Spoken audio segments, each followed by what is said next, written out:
అదే RTV app వార్తల్ని క్షణాల్లో చదివే అవకాశం ఉంటుంది. ఒక న్యూస్ పేపర్, ఒక టెలివిజన్ ఛానల్ మీ చేతుల్లో ఎప్పుడూ ఉంటాయి. వరద గాయం నుంచి విజయవాడ అజిత్ సింగ్ నగర్ మెల్లమెల్లగా కోలుకుంటుంది. 4 రోజుల నుంచి ఈ వరద నీటిలో ఉన్నటువంటి వారందరూ కూడా పురవాస కేంద్రాలకి తరలిస్తున్నారు. పెద్ద ఎత్తున వాళ్ళని ఇతర ప్రాంతాలకు తరలించేటువంటి కొనసాగుతుంది. సుదూర ప్రాంతాల నుంచి ఇక్కడ ఎవరైతే ఈ వాటర్ ఫ్లోలో ఉన్న వారంతా కూడా మనం చూస్తూ ఉన్నాము. వీళ్ళందరూ వచ్చేటువంటి ముసలి ముత్తక అదేవిధంగా చిన్నారులను అందరినీ కూడా తరలించేటువంటి ప్రక్రియ కొనసాగుతుంది. మరోవైపు ఎన్డీఆర్ఎఫ్ దళాలు శక్తి వంచన లేకుండా పూర్తి స్థాయిలో తమ ఈ పునరావాస కేంద్రాలకు తరలించే ప్రక్రియ పెద్ద ఎత్తున కొనసాగుతుంది. సార్ వీళ్ళని ఎక్కడి నుంచి తరలిస్తున్నారు? తెలుగు వీళ్ళని ఎక్కడి నుంచి తరలిస్తున్నారు? Mumbai state sir, Mumbai colony. అక్కడ ఎలా ఉంది పరిస్థితి అయితే పర్వాలేదు సార్, బాగుంది సార్. మా కమాండర్తో మాట్లాడండి సార్, మాట్లాడాలనుకుంటున్నాను. మాట్లాడడానికి ఇక్కడ ఎన్డీఆర్ఎఫ్ దళాలు ఎక్కడి నుంచి వస్తున్నారు? ముంబై కాలనీ. ఎక్కడుంది, ఎలా ఉంది అక్కడ పరిస్థితి? దారుణంగా ఉందండి, చాలా దారుణంగా. ఫుడ్ అందట్లేదు, ఏం అందట్లేదు, వాటర్ లేదు, కనీసం పట్టించుకునే వాళ్ళే లేరు అక్కడ. మేము ఇప్పుడు పిల్లల్ని వేసుకొని ఈ పరిస్థితుల్లో రావాల్సి వస్తుంది బయటికి. అందుకని మీరు తగిన చర్య తీసుకోవాలని కోరుకుంటున్నామండి. మాట్లాడడానికి మరి కొంతమంది వృద్ధులు ఉన్నారు, చెప్పండి. పెద్ద బాంబే కాలనీ ఏం అందట్లేదండి, ఫుడ్ ఏం అందట్లేదు, నీళ్ళు మాత్రం తగ్గినాయి, కొంచెం పర్వాలేదు. కానీ ఆహారం ఏమి అందట్లేదు, జనాభాకి బాగా వచ్చేసి నీళ్ళు తగ్గినాయి, పర్వాలేదు. మనతో మాట్లాడి చిన్నారులు ఎత్తుకుని బయలుదేరండి. ఎట్లుంది పరిస్థితి? బాంబే కాలనీ చాలా లోతు ప్రదేశం అండి, చాలా దారుణంగా వస్తున్నాయి నీళ్లు. దానివల్ల పిల్లలు ఇబ్బంది పడుతున్నారు. టయానికి పాలు ఏం అందక పిల్లలు చాలా ఇబ్బంది పడుతున్నారు. అందుకని చెప్పి మీ పిల్లలు తీసుకొని వేరే ఊరు వెళ్ళాలని అనుకుంటున్నాం. ఈ 4 రోజుల నుంచి ఎట్లుంది అక్కడ?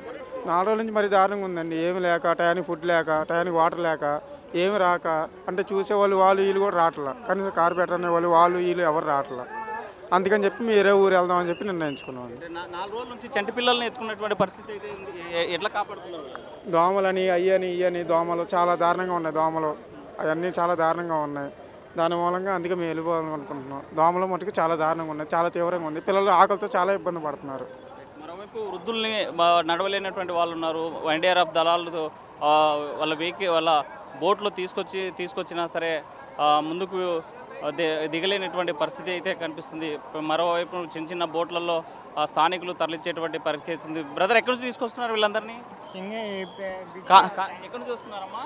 సింగ్ నగర్ లోపల నుంచి బయటకు వస్తున్నాం. ఎట్లున్నారు ఈ 4 రోజుల పాటు అక్కడ? ఎట్లుంది పరిస్థితి ఇలాగే నీళ్ళు ఉన్నాయి కదా, అన్ని సౌకర్యాలు లేవు, నీళ్ళు లోపల లేవు, బయట బాగానే జరుగుతున్నాయి దేవుడి వల్ల.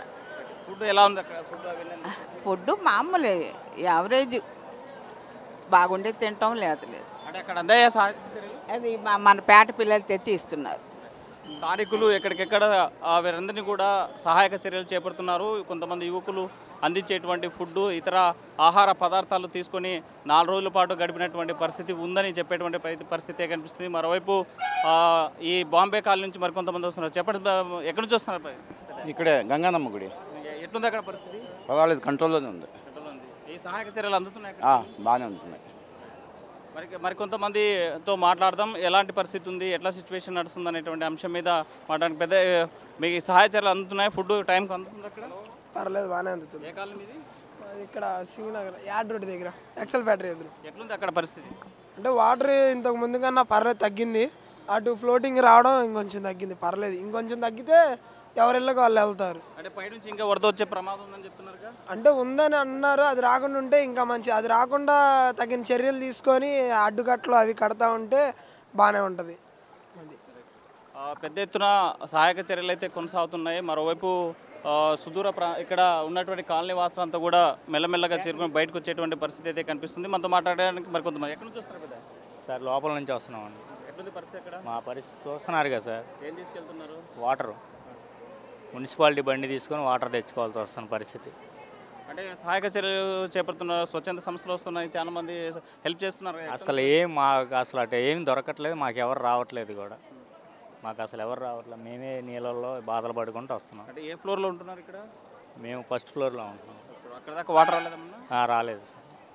మనం చూసాం గత 2 రోజులుగా మన మెడ లోతు నీళ్ళలో ఉన్నటువంటి పరిస్థితి ఉంటే మెల్లమెల్లగా 3 రోజుల నుంచి తగ్గుతున్నటువంటి పరిస్థితి ఈరోజు 4వ రోజు కొనసాగుతుంది. మోకాళ్ళ లోతు ఉన్నటువంటి వరద ప్రవాహం ఇంకా ఉన్నటువంటి పరిస్థితి కనిపిస్తుంది. మనం స్పష్టంగా కనిపిస్తుంది. ఎన్డీఆర్ఎఫ్ దళాలు పూర్తి స్థాయిలో ఈ విపత్కరమైనటువంటి పరిస్థితుల్లో చిక్కుకున్న వారందరినీ కూడా సురక్షిత ప్రాంతాలకి తరలిస్తున్నారు. పెద్ద బోట్లను తరలించేటువంటి ప్రక్రియ అయితే కొనసాగుతుంది. ఎక్కడి నుంచి వస్తున్నారు అనే అంశం మీద మాట. ఎక్కడి నుంచి వస్తున్నారు, ఏ కాలం మీద? అజిత్ సింగ్ నగర్ అండి. ఎట్లుందమ్మా అక్కడ పరిస్థితి? అక్కడ చాలా కష్టంగా ఉంది. ఇలా బోట్లో చిన్నపిల్లల్ని అందరినీ తీసుకొని వస్తున్నారు. ఈ 4 days ఎలా గడిపారు అక్కడ? కరెంట్ లేదండి అసలు వాళ్ళకి. లోపలంతా నాకు తెలిసిన వాళ్ళని 108లో పంపించి ఇటు వస్తున్నాను. వాళ్ళ పరిస్థితి ఎట్లుంది? 108లో పంపించిన వాళ్ళు ఏంటి? వాళ్ళ డయాబెటిక్ పేషెంట్స్ సార్. వాళ్ళు ఆల్రెడీ ఒకసారి ఆపరేషన్ జరిగింది ఆవిడకి, కొంచెం యూరిన్ ప్రాబ్లం. అలా ఉన్న వాళ్ళు లోపల పైన 2nd floorలో అలా ఉండిపోయారు. కరెంట్ లేదు, క్యాండిల్స్ కూడా లేవు. ఎవరైనా వెళ్ళి వాళ్ళకి సప్లై చేసి పంపించాలి కంపల్సరీగా. ఫుడ్ అయితే లేదు సార్ 3 days నుంచి వాళ్ళకి. పాల ప్యాకెట్లు కూడా అక్కడి వరకే వస్తున్నాయి. లోపలికి రావాలన్నా వచ్చిన వాళ్ళకి కూడా కష్టంగానే ఉంది. అయినా కూడా అలాగే ఉంటున్నారు. ఎట్లుందో పరిస్థితి పెరట? కొంతమంది అనారోగ్యంతో ఉన్నటువంటి వాళ్ళు చాలామంది ఉన్నారు. డయాబెటీస్ పేషెంట్స్ ఉన్నటువంటి పరిస్థితి అయితే కనిపిస్తూ ఉంది. పెద్ద ఎత్తున సహాయక చర్యలు అయితే కొనసాగుతున్నాయి గత 4 రోజులుగా. అయితే పూర్తిగా వరద తగ్గుముఖం పట్టడంతో బయటికి వస్తూ ఉన్నారు. ఈ పునరావాస కేంద్రాలకి తరలించేటువంటి ప్రక్రియ అయితే కొనసాగి కొంతమంది స్వచ్ఛందంగా బయటికి వెళ్ళేటువంటి పరిస్థితి అయితే స్పష్టంగా కనిపిస్తుంది. మరోవైపు ఈ సహాయక చర్యలందరినీ వాళ్ళు ఇక్కడ రోడ్డు మీదకి వచ్చి బ్రిడ్జి పక్కన ఈ స్వచ్ఛంద సంస్థలు, అదేవిధంగా ప్రభుత్వం అందించేటువంటి water packets, water bottles, food, పాలు అలాంటివి పిల్లలకు తీసుకుపోయేటువంటి పరిస్థితి అయితే కనిపిస్తోంది. కొంతమంది ఆవేదన వ్యక్తం చేస్తున్నారు. మేము పూర్తి చివరిలో ఉన్న వారికి అందేటువంటి పరిస్థితి లేదంటున్నారు. మనతో మాట్లాడడానికి వృద్ధురాలు ఉన్నారు. ఎక్కడి నుంచి వస్తున్నారు? ఎట్లుంది పరిస్థితి?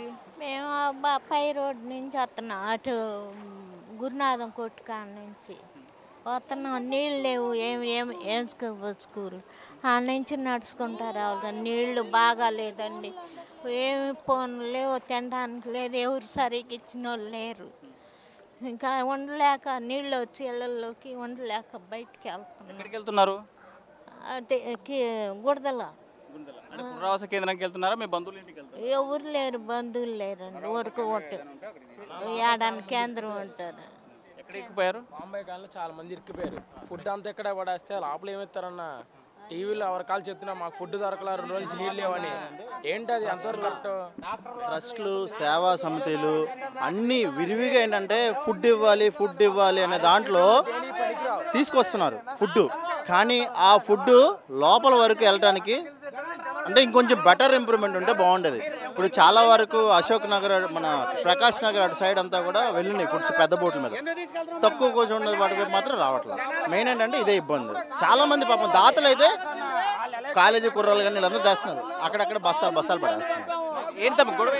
పాలు నీళ్ళు అన్ని లోపల పంపామండి. ట్రాక్టర్ వెళ్ళింది లోపల అపార్ట్మెంట్లో, బాంబే కాలనీ మొత్తం వెళ్ళి మొత్తం అంతే.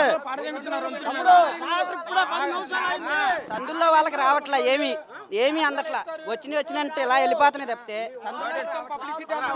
మెయిన్ రోడ్ ఉన్నటువంటి వాళ్ళకి అందుతున్నాయి. అయితే దూర ప్రాంతాల్లో ఉన్నటువంటి వాళ్ళకు, లేదంటే చిన్న గల్లీలో ఉన్నటువంటి వాళ్ళకి సహాయక చర్యలు అందడం లేదు. పాలు, నీళ్లు, తినడానికి తిండి, ఎలాంటి సహాయక చర్యలు అందడం లేదనే ఆవేదన వ్యక్తం చేసేటువంటి పరిస్థితి అయితే స్పష్టంగా కనిపిస్తోంది. ఆ సుదూర ప్రాంతాల నుంచి ఇక్కడ ఉన్నవారందరినీ కూడా పునరావాస కేంద్రాలకి పంపిస్తున్నారు. అయితే చిన్న గల్లీలో ఇతర ప్రాంతాల్లో ఉన్నటువంటి వాళ్ళకి ఎవరికి సహాయక చర్యలు అందడం లేదని ఆవేదన వ్యక్తం చేసేటువంటి పరిస్థితి అయితే స్పష్టంగా కనిపిస్తుంది.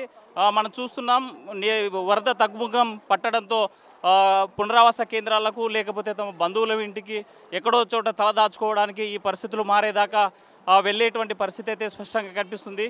మరి వందలాది మంది కాలనీలో, సింగ్ కాలనీ నుంచి, ఇతర ప్రాంతాల నుంచి, బాంబే కాలనీ నుంచి వెళ్ళేటువంటి పరిస్థితులు అయితే స్పష్టంగా కనిపించేటువంటి పరిస్థితి కనిపిస్తుంది.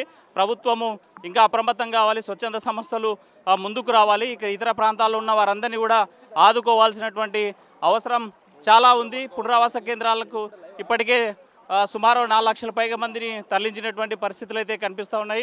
ఎక్కడికెక్కడ అధికారులు, మరోవైపు స్వచ్ఛంద సంస్థలు పునరావాస ఇక్కడ సహాయక చర్యల్లో పాల్గొనేటువంటి పరిస్థితి అయితే స్పష్టంగా కనిపించేటువంటి పరిస్థితి అయితే కనిపిస్తుంది. పునరావాస కేంద్రాలకు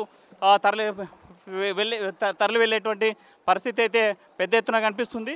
అయితే కొంతమంది వృద్ధులు రాలేనటువంటి వారందరికీ కూడా బోట్ల ద్వారా పునరావాస కేంద్రాలకు తరలించేటువంటి ప్రక్రియ కొనసాగుతూనే ఉంది. వీడియో జర్నలిస్ట్ శ్రీనివాస్తో హుస్సేన్, RTV, సింగ్నగర్ నుంచి. మరిన్ని వీడియోస్ కోసం ఛానల్ ని సబ్స్క్రైబ్ చేయండి. లేటెస్ట్ అప్డేట్స్ కోసం వాట్సాప్ ఛానల్ ని ఫాలో చేయండి. అండ్ లింక్ డిస్క్రిప్షన్ లో ఉంది.